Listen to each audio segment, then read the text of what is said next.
What is self-care and how would you define self-care as of right now in your life? Hi, my name's Maddie, and this is why I'm standing here right now. I'm not sure how you guys prioritize your time, but I make sure I put myself first, whether it's to getting my schoolwork done, putting my family before my friends.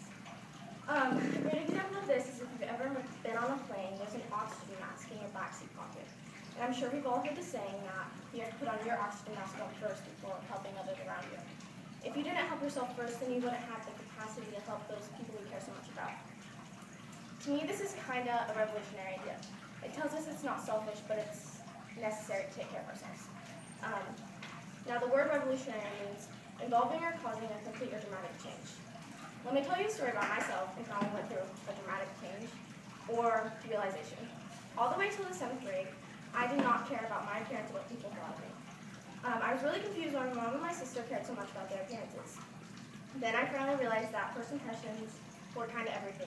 Whether it was wearing or looking your best, it could be the way someone looks at you for the rest of their time knowing you. I had a few friends telling me that the first time that they met me, I had a dirty look on my face. And every time they saw me, I had that look on my face.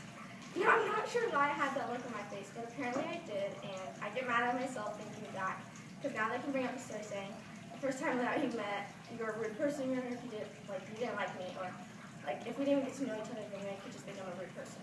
Anyways, self-care isn't just about your appearance, like wearing nice brands or having the trendiest clothes. It's the way you act, and whether it's just passing someone through the grocery store and smiling, it puts an impact on someone.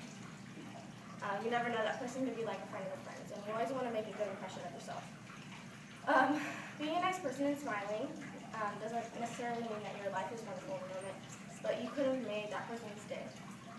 And that means happy people and being nice can attract new friends. And friends are always good.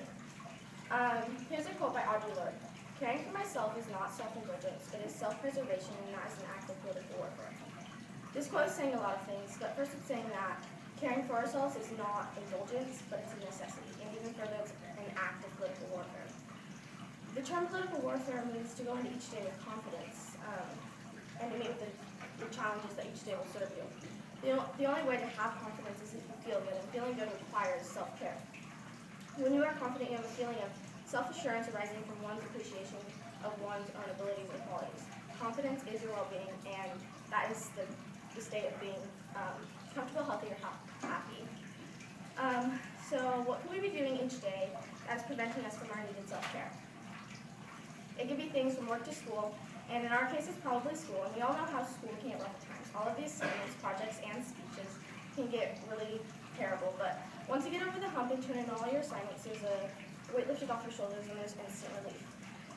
It'll be good and happy for at least a class period until you're just assigned more work, because apparently that's just life. Use your resources, ask questions to your peers, manage your time wisely, do not procrastinate because that's getting you nowhere, and hopefully this will lead you to less stress. Less stress means that you're giving yourself your needed self-care. This next thing might sound a little cliche, but in order to, you have to learn to love yourself before you help care or love another person.